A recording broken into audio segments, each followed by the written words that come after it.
3 million. That is the number of resumes Google receives every year. And of those applicants, they only hire around 0.2%.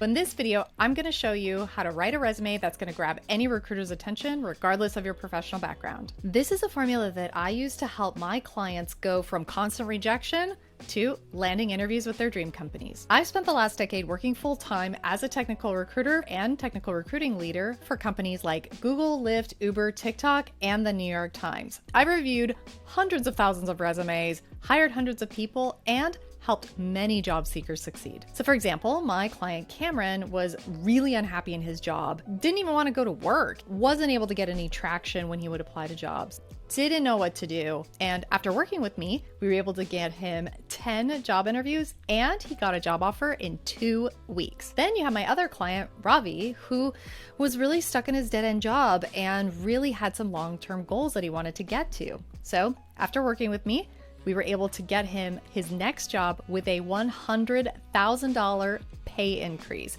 and he and his wife were able to pay off their student loan debt. So in this video, I'm going to break down the formula that I use on my clients to help them revamp their resumes. And of course, stay until the end because then I'm going to give you the good stuff, the secret sauce.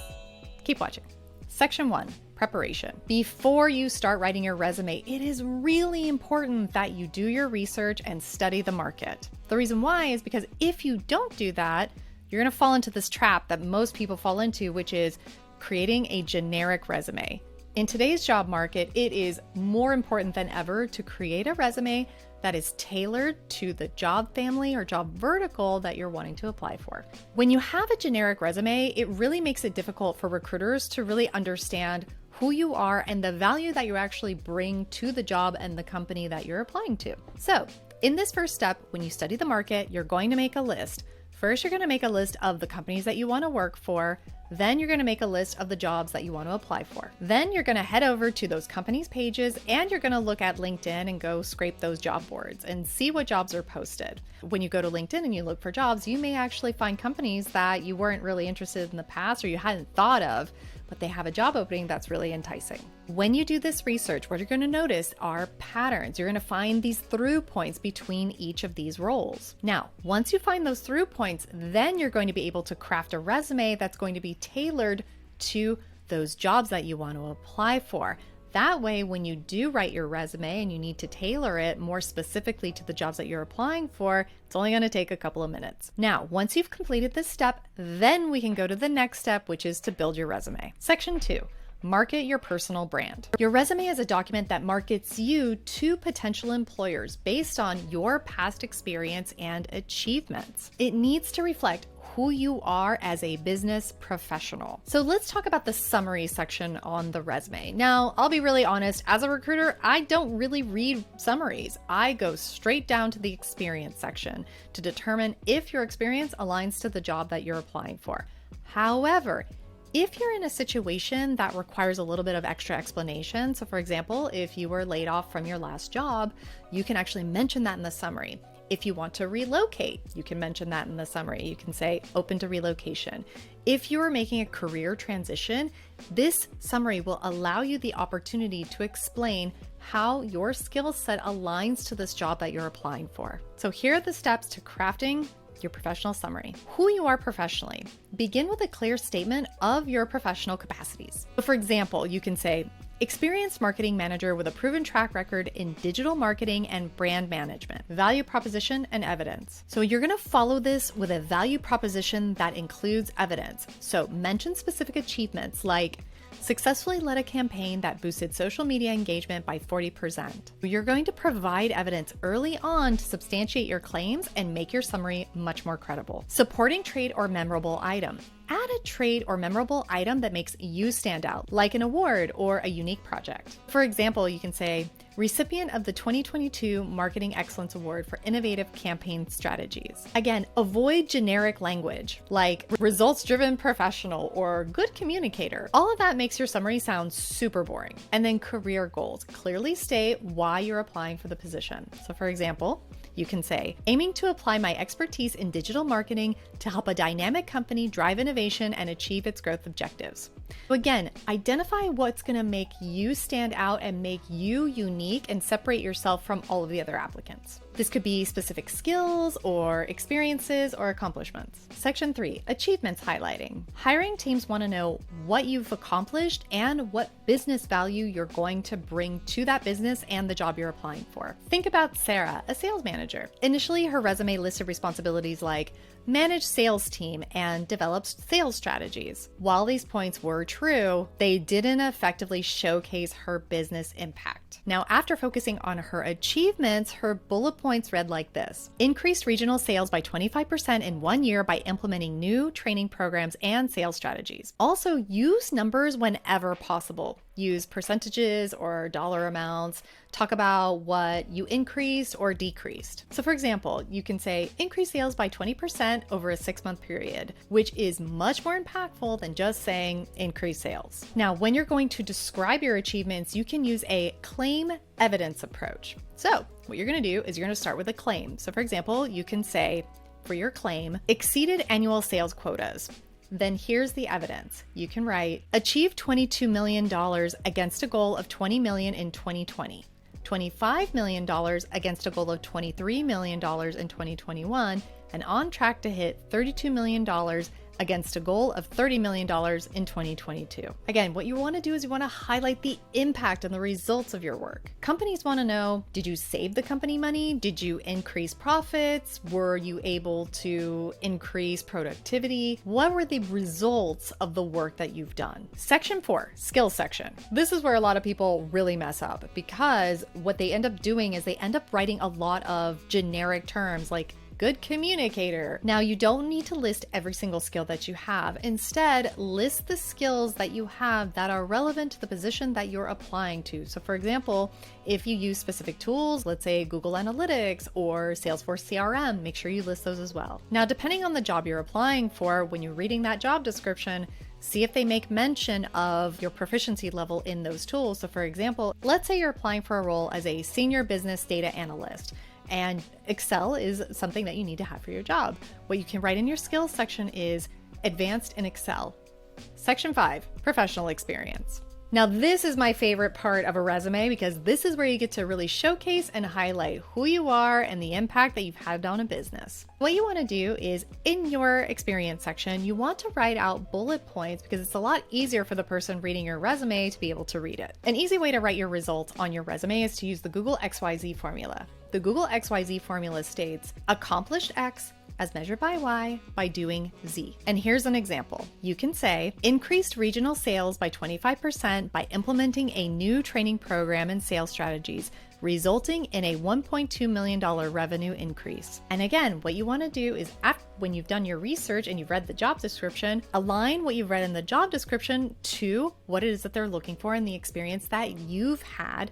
And so that way you can craft your Google XYZ formulas to align with the jobs and your experience. So here's a before and after transformation so you can see another example. So before, responsible for overseeing marketing campaigns. After, directed a marketing campaign that increased website traffic by 30% within 3 months by implementing targeted SEO strategies. Section 6, education. Education is where you're going to list any education that you have outside of any type of certifications. When you list out your education, you want to name the institution that you went to, the degree that you received, and any relevant coursework that you took that is relevant to the job that you're applying for. Also, if you are a newer graduate, meaning you've graduated in the past 3 years, what you want to do is you want to include your graduation dates. And on your resume, move your education to the very top of the resume underneath your contact information.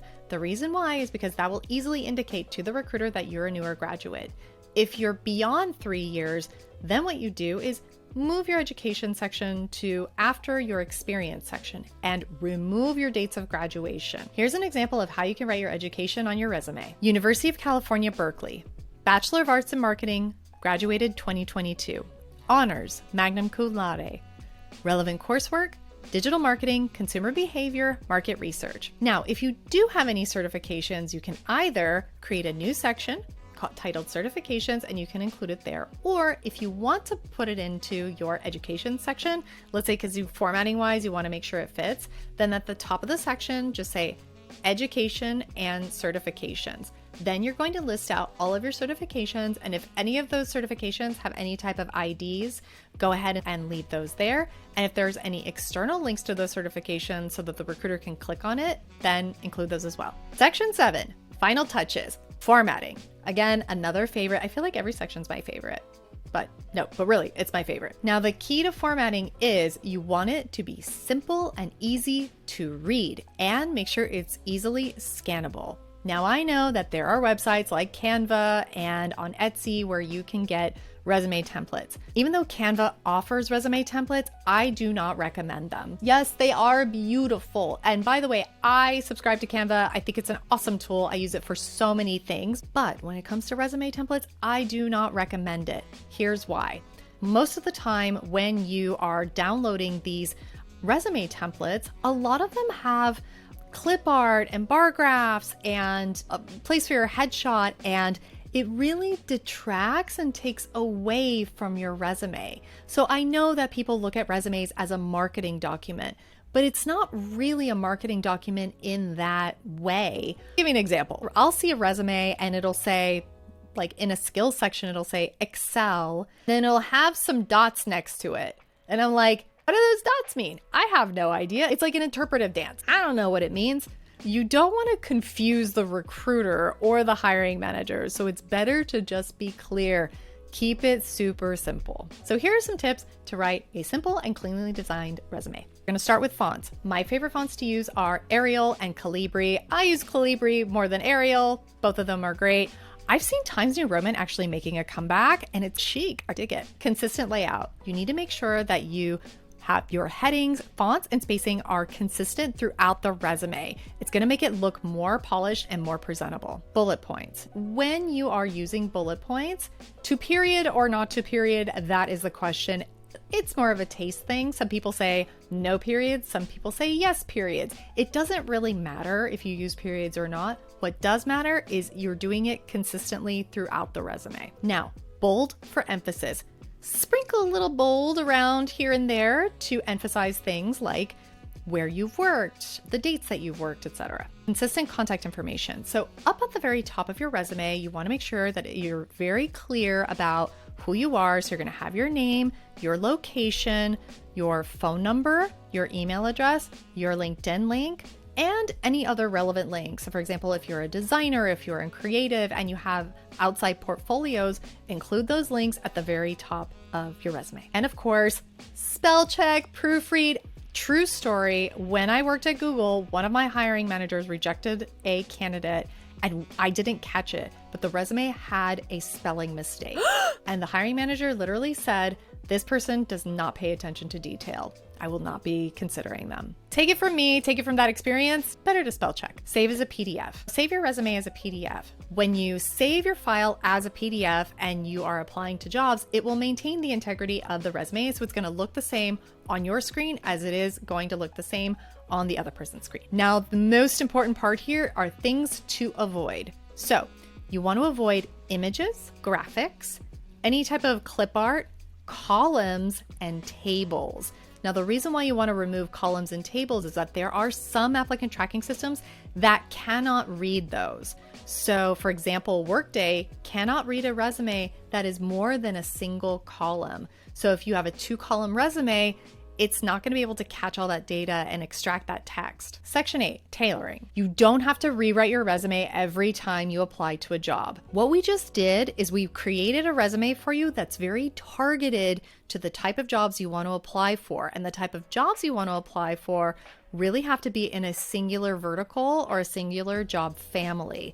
Then what you do is when you did that research like you did at the very beginning before you wrote your resume, now you're going to go to those job postings. Now you're going to look at those and you're going to put the job posting next to your resume and you're going to look at them side by side and you are going to see what parts of your resume are the same as the job description and what things are different. And of those things that are different, you're going to include those into your resume and make sure that it is very crystal clear on your resume that you are a fit for that position. Now, a common misconception that I need to talk about are applicant tracking systems. Applicant tracking systems are also known as ATS systems. Companies will license an applicant tracking system, and what this is, it's a digital filing cabinet. And it's built on really old legacy technology that's 20 years old. So when you are applying to a role, what the recruiter has done is they've gone into the applicant tracking system, and through the system, they're able to post the job on their careers page and several external job boards, let's say LinkedIn or Indeed. Now, the mistake that a lot of people make is they'll say, I need to find all the keywords in a job description and I just need to throw them in my resume. And we call that keyword stuffing. That does not work because people think I need to beat an ATS. Listen, the ATS is a digital filing cabinet. There ain't nothing to beat. You might want to try to kick it down the road, but it ain't gonna work. So the reality is this. When you apply to a position, we use first in, first out logic. So when you apply to a job, if you are the first one to apply, your resume will show up first. Now, when you apply to a job, on the technical side of things, here's what happens when you apply to a job.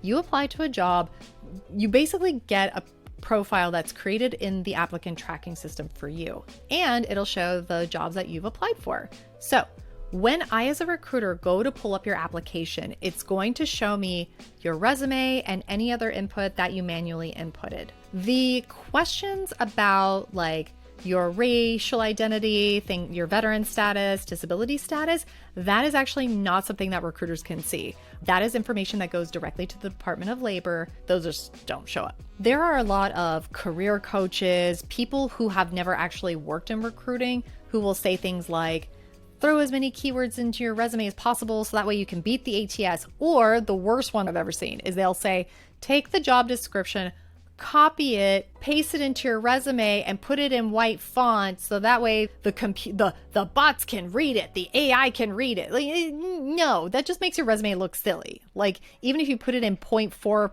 font, that just doesn't work. Come on, that is not what is happening. Instead of stuffing your resume with keywords, what you want to do is you do want to recognize what those keywords are, but you want to pepper them throughout your resume thoughtfully for the human reader, because it's a human that's actually going to read and scan your resume. True story, I once had a resume that was submitted for a marketing director. It was over 20 pages long. 20. The resume had all these keywords stuffed in the border on the right-hand side. That was the weirdest resume I've ever seen in my life. Let's just not do that. Here's the secret to avoid the biggest mistake. The truth is that as I was in the process of editing my video, I realized that the secret that I gave you wasn't actually the best secret. So here's the best secret. What I want you to do is picture this. Let's look at this analogy. Imagine you made dinner reservations at a restaurant and you go to the restaurant and you sit down. And when you sit down, the waiter gives you a menu. And the menu says stainless steel utensils, teak wood furniture, porcelain plates. You'd be confused, right? And you're confused because you think, yeah, of course you have. These are basic expectations because you're at a restaurant. It's not like they're gonna go make food and put the food in your hand. They're gonna serve it to you on a plate and give you utensils to eat the food with. And you see this a lot with resumes where people will write things like, pays attention to detail, excellent communicator, works well in teams. Remember, these are just basic expectations when you work in a job. It's not something that you need to put on your resume. What we want to do is you want to think of the job description as the menu that you're receiving. So when you get that menu, what dish do you want to order? So study the menu carefully and understand what that position calls for. Then describe how your background is that succulent, delicious dish that they've been craving. So don't sell the plate and the silverware, sell the sizzle. I just realized I didn't have my camera on. What?